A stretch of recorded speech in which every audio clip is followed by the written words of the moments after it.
Mnogi ljudi odlažu početak investiranja.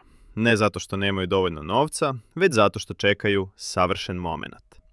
Uvek postoji neka prepreka. Tržište je previsoko, plata nije dovoljno velika ili jednostavno nije pravo vreme. I dok čekaju, godine prolaze. Pitanja koja svi postavljaju su kada da krenem i sa koliko novca. Jednostavan odgovor je odmah. Ali pre nego što uložiš prvi dinar, bitno je da napraviš solidnu financijsku osnovu. Zašto? Zato što ne želiš da budeš primoran da prodaješ investicije u najgorem mogućem trenutku, kada ti hitno zatreba novac. Pre samog početka investiranja moraš da napraviš dobar financijski plan ili, kako nam je svima poznato, budžet. Ovaj korak ti pomaže da odlučiš koliko novca možeš i želiš da odvojiš za investiranje. Dobar budžet ti omogućava da ne brineš o novcu, jer znaš da uvek imaš nešto ostavljeno sa strane za neplanirane troškove.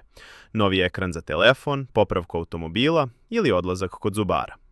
To ne mora da bude neka ogromna cifra.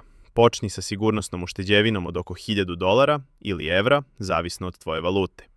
Zašto baš toliko? Zato što ovih $1000 pokriva gotovo 80% uobičajenih neočekivanih problema u svakodnevnom životu.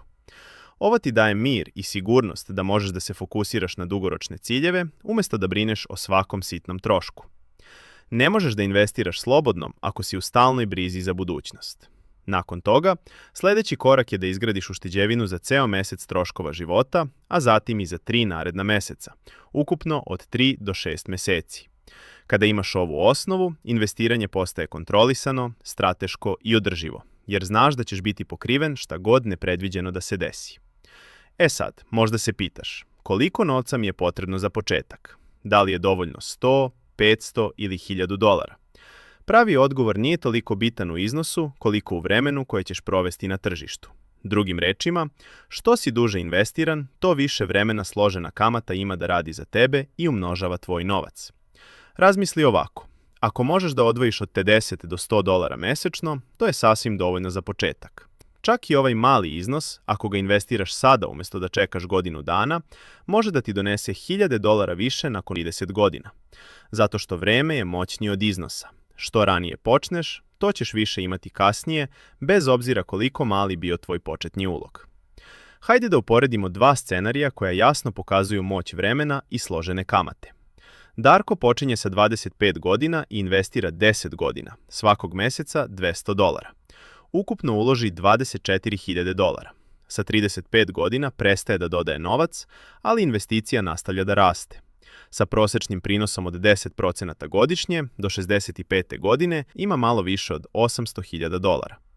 Marko čeka do 30. godine, pa onda investira 5 godina po $400 mesečno. Također uloži ukupno $24.000, sa prosečnim prinosom od 10% godišnje do 65. godine ima malo više od $600.000.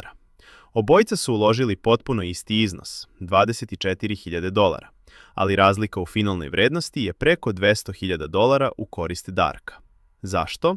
Zbog moći složene kamate. Novac koji si investirao ranije ima više vremena da raste. Tih 5 godina razlike u startu pretvorilo se u ogromnu razliku na kraju. Poenta je jasna. Nije bitno koliko uložiš, bitno je kada počneš. Svaka godina